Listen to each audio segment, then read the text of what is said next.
2 মাসে ফ্যাসিস্ট তৈরি হয়ে যাচ্ছে, 3 মাসে ফ্যাসিস্ট তৈরি হয়ে যাচ্ছে।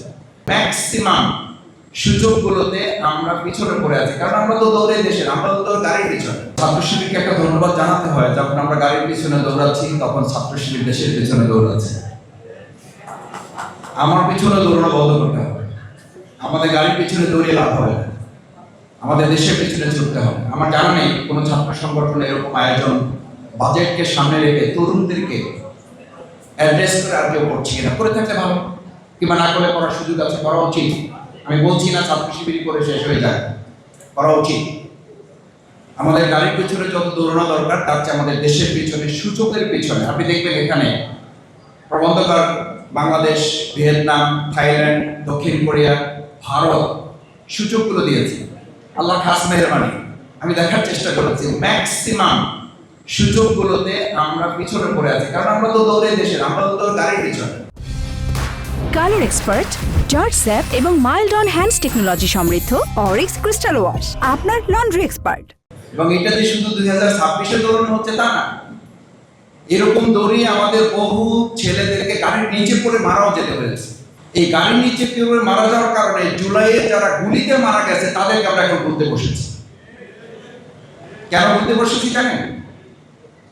আমি একটু প্রবন্ধকারকে সমালোচনা করি, এই অর্থে করি যে এখন যেখানে দাঁড়িয়ে আপনারা কথা বলছি, মাথায় রাখা উচিত আমাদের বলছি না, আমাদের যে এই বহু মানুষেরাই আমাদের এখানে থাকার কথা না, যে এখানে থাকার, যাদের জন্য আজকে এই আলোচনা করার সুযোগ পাচ্ছি, এই বাজেট নিয়ে কথা বলতে পারছি, সংসদে যেতে পারছি, তাদের নিয়ে কিন্তু এখানে তরুণরাই তো জীবন দিয়েছে। শিক্ষার্থীদের উপরে ভিত্তি করে যে আন্দোলনটা একটা পর্যায়ে গিয়েছে, এটা নিয়ে কেউ কথা বলেন, কেউ রান করেছেন, কেউ 300 রান একসাথে করে ফেলে দিয়েছেন, নানান কথা রয়েছে। যত কথাই থাকুক, একটা কথা তো আপনারা চোখের পানি ফেলতে গাড়িতে বসে বসে স্বীকার করেছেন, আহারে এই তরুণ বাচ্চাদের রক্তের উপরে ভিত্তি করে আমরা মুক্ত হতে পেরেছি। তো মুক্ত হতে পেরেছে তাদের কথা কোথায়?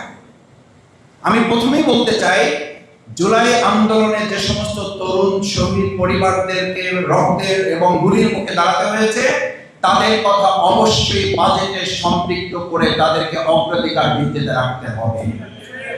আপনি কোথায় আলোচনা করছেন?